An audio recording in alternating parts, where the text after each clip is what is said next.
Hi, I'm John Riley here at DesignCon 2025. I'm here at the Samtech booth to tell you about some of our demos.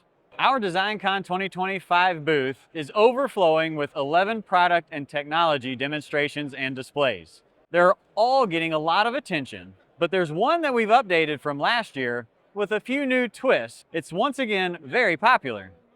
This demo shows the rugged, reliable designs of Samtech's precision RF products. It incorporates microwave, phase and amplitude stable, high-performance microwave cable and assemblies. There's also a Magnum RF, Samtech's ganged multi-port RF block, and cable assemblies with millimeter wave applications. They're ideal when space is limited and high operating frequency is required. Here's what's going on. A Keysight VNA measures loss to 43 gigahertz. It's on a 3-meter long microwave cable. This cable is subject to a dynamic flexing through our video arcade game. You heard that right. This flexing action is determined by the person playing the game.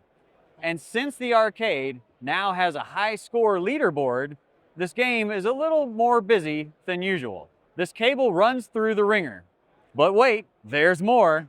After flexing in the arcade, the microwave cable travels through the Samtech's Magnum RF eval board.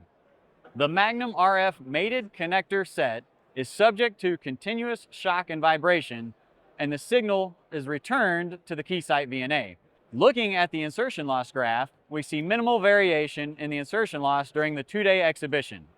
We can thank the dynamic performance layer of the microwave cable for this result.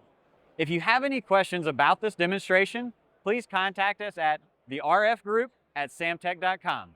I'm John Riley. Thanks for watching.